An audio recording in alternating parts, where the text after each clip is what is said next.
Hello and welcome back to Munro Live. So we've decided to do a few videos about asking us questions, Ask Munro.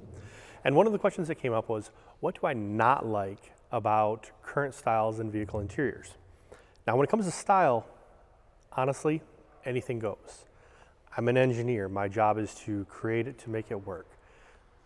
Actual styles come and go. They are cyclical. They are customer dependent. There is no right or wrong decision for what you decide to get in your vehicle. However, there is something that I don't like, and that is vegan leather. Now don't get me wrong, I have no problem with the material. My problem is with the name and the marketing and advertising. Okay, vegan leather. What is the actual definition? The actual definition is any artificial leather. Now that could be vinyl, PUR, naugahyde. Let me give you an example. See this material right here? Kind of an odd color, you wouldn't see that in a car today. That is because this was made in 1959. It was material that was made to go into production in 1960 for the 1961 model year. I spent several years hunting down everywhere I could find in the United States this material for a project that I was working on. Literally going into barns in the middle of the country that were stacked to the rafters with old vinyls from the 1940s on up through the 70s. All of that material from the 40s, 50s, 60s, and 70s fits the definition of vegan leather. Now some people will say, oh, well, it's actually leather that is made from natural materials, coconut or pineapple fibers, all this stuff. That's true, it can be, but that is not exclusive. There are many different types of plastics and polymers that can be made from natural materials.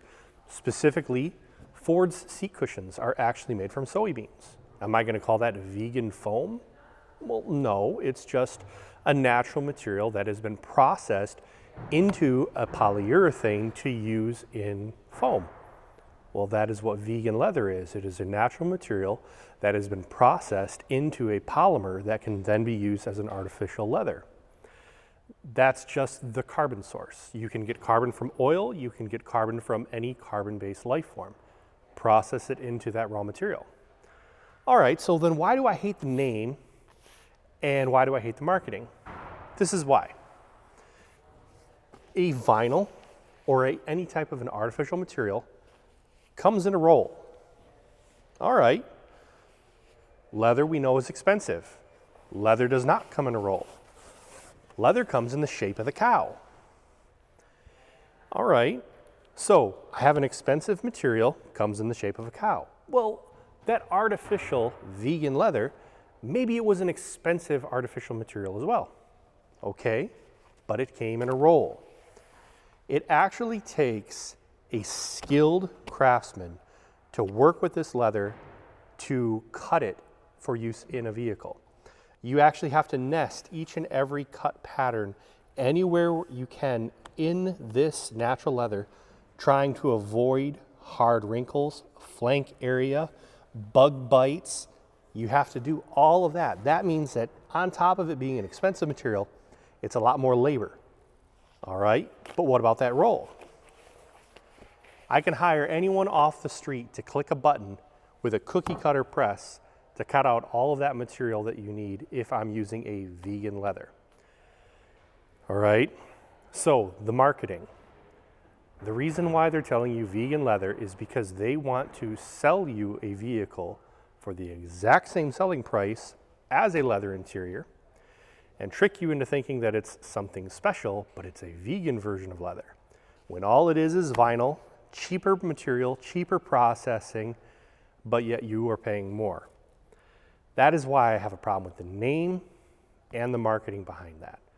There's no reason they can't just say artificial leather, faux leather, back to naugahyde. It's just a pet peeve of mine. It's something that bugs me just because I know everything that has to go into making something out of leather. I have no problem with vinyl. I have no problem with PUR. I just don't like that name and the way that name is being used. So thank you very much for watching and have a good day.